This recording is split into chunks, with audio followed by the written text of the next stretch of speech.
dozens infected in Cyberjaya school outbreak.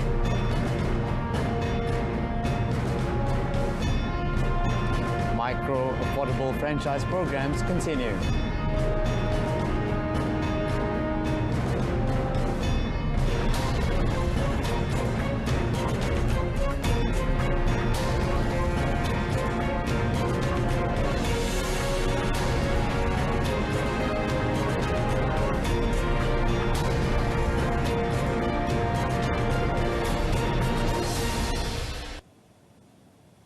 Hello and good afternoon. Thank you for tuning in. You're watching Updates at Noon with me, Azlani. Public health officials have so far detected 73 COVID-19 cases in Sekolah Sri Puteri Cyberjaya, according to Health Minister Khairi Jamaluddin. In a series of tweets this morning, Khairi said none of the students and teachers had severe infections, while those affected were being treated at the Integrated Quarantine and Treatment Centre PKRC 2.0 in the Malaysia Agriculture Expo Park Maeb, Serdang. The official Twitter account of Senior Education Minister Dr. Razi Jidin's communications teams meanwhile said the Senior Minister also visited the school in response. Out of the 73 positive cases, 2 were teachers, while the rest involved students. It was earlier reported that 65 students at the school have been infected. 242 students who were close contacts have been quarantined at the school dormitory, where public health officials will continue to monitor and provide care. This was the first time a boarding school had reported this many cases. Last year, the Ministry of Education said it could close any school in the country for 7 days if a COVID-19 case is detected without having to wait for the Health Ministry's confirmation. Educational institutions under the MOE in Selangor, Kuala Lumpur, Putrajaya and Malacca resumed operations on 1st November following their shift to Phase 4 under the National Recovery Plan from 18th October. The Ministry of Science, Technology and Innovation, MOSTI, has confirmed that no Omicron COVID-19 variant has been detected in Malaysia so far. Science, Technology and Innovation Minister Dato' Sri Dr. Adham Baba said this was confirmed through genome sequencing of samples conducted by 7 laboratories, including the Malaysian Genome and Vaccine Institute, MGVI. Sehingga kini daripada aktiviti penjudukan genom yang kita laksanakan, tidak ada lagi Omicron variant yang reported di negara kita. Bagaimanapun kita tetap akan meneruskan conduct our penjudukan genom sequencing supaya kita surveillance, maknanya pemantauan tu berterusan. He also said that MGVI would conduct genome sequencing on individuals who tested positive for COVID-19 at the country's border entry points. Dr. Sri Dr. Adham said this to reporters after attending My Hackathon 2020 graduation ceremony at the Malaysian International Trade and Exhibition Centre, MyTech, in Kuala Lumpur yesterday. My Hackathon 2020 had received a total of 1,853 participations nationwide, of which only 123 groups were shortlisted to present their ideas in the finals. A total of 18 solutions were developed by the winners of My Hackathon 2020, which have been gradually deployed to address the new norm in public services. The use of the Immigration Department's AutoGate system is suspended with immediate effect as a measure to strengthen international gateway controls following the spread of a new alarming variant, Omicron. Health Minister Khairi Jamaluddin said the move would allow immigration officials to identify the travel history of passengers, whether they had ever entered the country involved with the variant. According to Khairi, flights carrying passengers from countries that have reported Omicron transmission or high-risk countries will only be allowed to enter Malaysia through KLIA, and Malaysia Airports Holdings Berhad will have to prepare a special gate for those flights. Briefing reporters yesterday, he said airlines were responsible for identifying travellers from the countries involved, and the information must be submitted to the KLIA Health Office to facilitate their arrival. Kalau kita guna autogate, kita tak tahu sama ada mereka telah mengunjungi negara yang berada di dalam senarai negara berisiko tinggi atau tidak. Arahan ini berkuat kuasa serta-merta. Penerbangan yang membawa penumpang dari negara yang melaporkan penularan VOC Omicron atau negara yang berisiko tinggi berlaku penularan BOC Omicron yang disenaraikan hanya dibenarkan masuk ke Malaysia melalui KLIA sahaja. Khairi added the Health Ministry will continue to monitor the development of the new variant at all times, and if more stringent measures are needed, it will make an announcement when a decision is made. The Health Ministry has listed 8 countries on temporary travel restriction, with Malawi being the latest on the list following the spread of the new COVID-19 variant Omicron.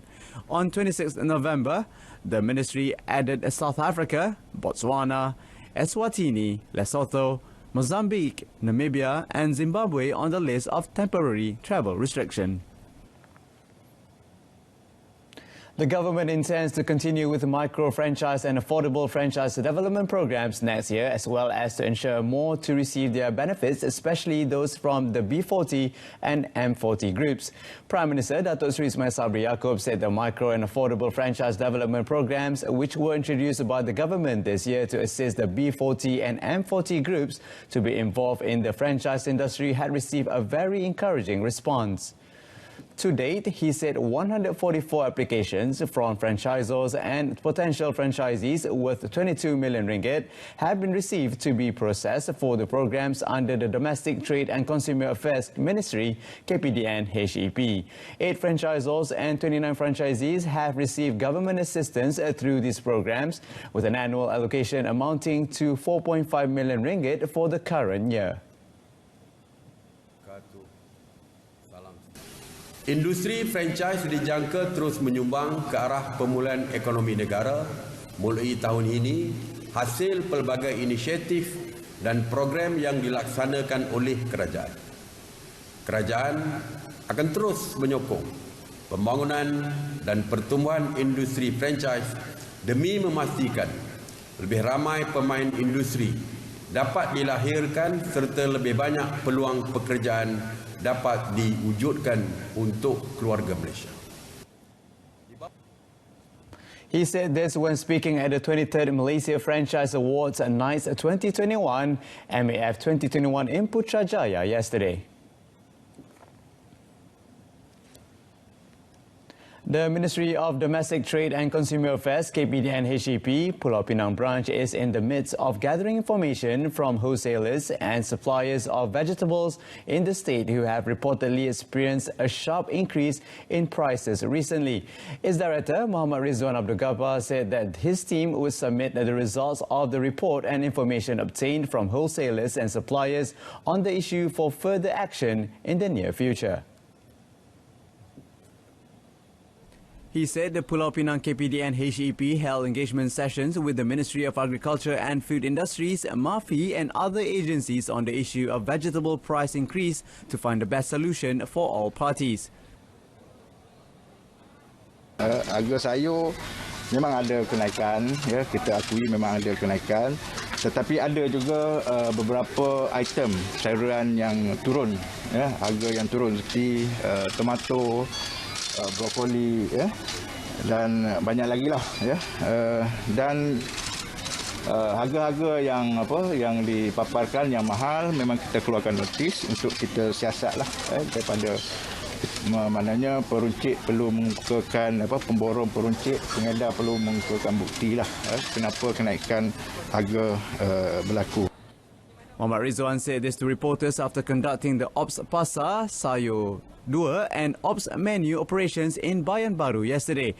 He said that on the involvement of middlemen, information that would be provided by suppliers and wholesalers would be evaluated to see whether the increase in the price of raw materials should happen or not.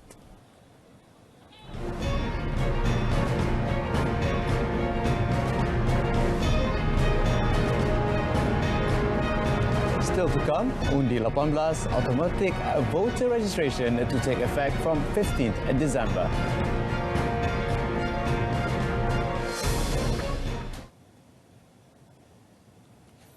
Welcome back. The implementation of Undi 18 and automatic voter registration has been gazetted and will take effect on 15th December.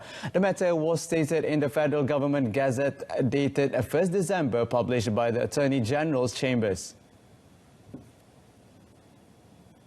According to the Gazette, in exercise of the powers conferred by Subsection 1, Subsection 2 of the Constitution Amendment Act 2019 or Act A1603, the Yang di-Pertuan Agong appoints 15 December 2021 as the date on which Section 3 of the Act comes into effect.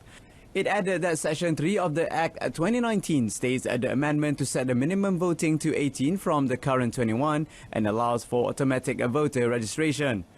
The proposed amendments were approved at the second meeting of the second session of the 14th Parliament in July 2019, but were not implemented at the time. On 7th September, Minister in the Prime Minister's Department for Parliament and Law, Datuk Seri Dr. Wan Junaidi Tengku Jaafar, ordered the Election Commission to implement Undi 18 by 31st December. Negeri Sembilan recorded a 2.3% rise in inflation for the January to September 2021 period compared to negative 1.5% in the previous year's corresponding period. Menteri Besar Datuk Seri Aminuddin Harun said the jump was due to a double-digit growth of 11.8% in the transport group following the setting of RON 95 petrol ceiling price at RM2.05 per litre earlier this year, which was still high compared to the average price of RM1.68 in September 2020. He said the transport group was followed by the housing, water, electricity, gas and other fuels index, which was up 1.8%, and food and non-alcoholic beverages index up 1.3%. Penurunan negatif 1.6% pada tahun 2020 ini disumbangkan oleh indeks pengangkutan negatif 11.8%, perumahan, air, elektrik, gas dan bahan api lain negatif 3.1%, dan pakaian dan kasut negatif 0.6% yang menyumbang 36.9% kepada keseluruhan kewajaran indeks harga pengguna IHSP Negeri Sembilan. Sebaliknya, komunikasi masih menunjukkan kadar yang positif iaitu 2.5%, diikuti oleh indeks pelbagai barangan dan perkhidmatan 1.6% dan makanan dan minuman 1.2% berbanding 2019. Datuk Seri Aminuddin said this at the State Legislative Assembly in Seremban yesterday. He was replying to a question from Datuk Abdul Rahman Muhammad Reza, BN Elingi, who wanted to know the 2020 and 2021 inflation rates for Negeri Sembilan.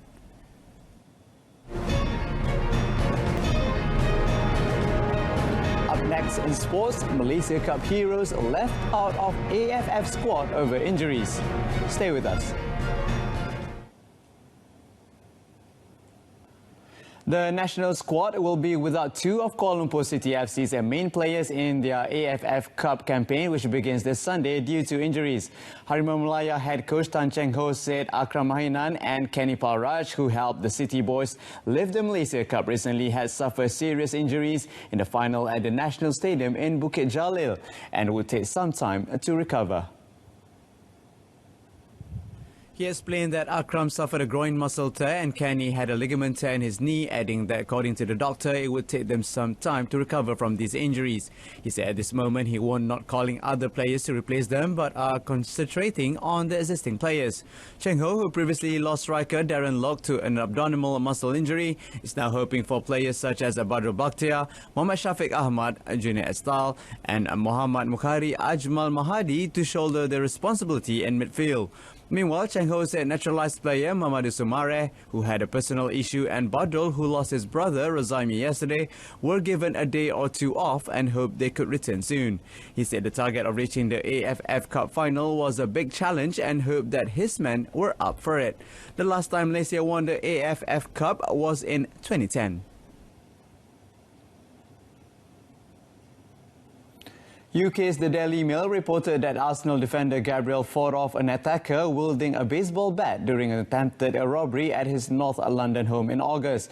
According to the report, Gabriel, 23, and a friend were followed home by two men wearing masks and hoods who tried to steal his car, phone and watch.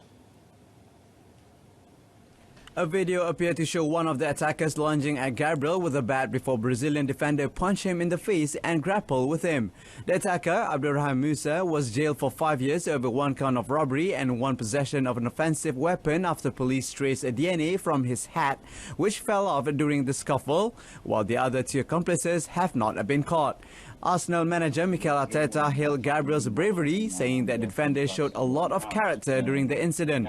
Following that, Arteta said Gabriel was shocked but remained fine as the club provided him all the support needed to try and move on from the situation. Gabriel has made 33 Premier League appearances for Arsenal since joining from Ligue 1 side Lille last year. In 2019, Gabriel's teammate Sid Kolasinac and former Arsenal midfielder Mesut Ozil escaped unhurt after they were attacked by 2 knife-wielding men in an attempted carjacking in North London. FIFA are conducting trial on the most detailed system ever devised for analysing football matches, where they hope will take the game to a different level and provide some really exciting matches at next year's Qatar World Cup. World Football's governing body is currently using a conference centre in South Wales, where analysts track the movement of each player involved in games at the ongoing FIFA Arab Cup. A team of 25 graduate and undergraduate sports performance students scrutinized the effectiveness of every player's movements and off the ball for the full 90 minutes of each game to provide more than 15,000 data points per match. This unprecedented level of details is then shared amongst the 16 teams involved in the Arab Cup, as it will be at the World Cup, and filtered by technical experts. Fans can expect to see new on-screen metrics at next year's World Cup called enhanced football intelligence, such as line breaks, defensive pressure and forced turnovers, created from a marriage of live tracking data and algorithms. The last 4 FIFA World Cups are also being analysed in a similar way to provide historical context. Data will also be uploaded onto the open access FIFA Training Centre alongside a newly created FIFA football language, with the aim of improving coaching around the world as part of the vision of FIFA's Chief of Global Football Development, Arsene Wenger. Jamaican Elaine Thompson-Herah and Norway's Karsten Warholm were crowned World Athletes of the Year after both produced astonishing, groundbreaking performances at the Olympic Games and beyond. Thompson-Herah became the first woman to win back-to-back Olympic sprint doubles when she retained her 100-meter and 200-meter title in Tokyo and capped a memorable games with gold in the 4x100-meter relay.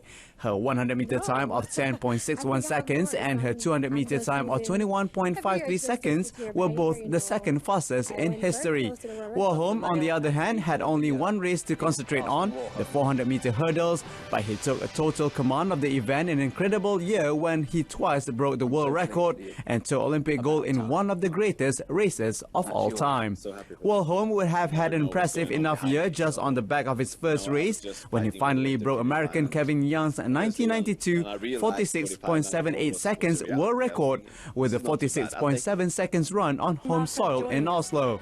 The Inspiration Award went to Mutas Esa Bershim of Qatar and Italian and Gianmarco Tamberi, who shared a top step on the Tokyo Olympic high jump podium when after both finished on 2.37 meters. We're joined once more by World Athletics President Sebastian Coe. Updates at noon and making the headline today, dozens infected in Cyberjaya school outbreak. We'll leave you with visuals of one of the world's most accomplished wingsuit flyers, Sebastian Alvarez, who became the first person ever to fly in and out of an active volcano, successfully for performing the flight in the Kerana region of Chile. Thanks for watching. Goodbye for now.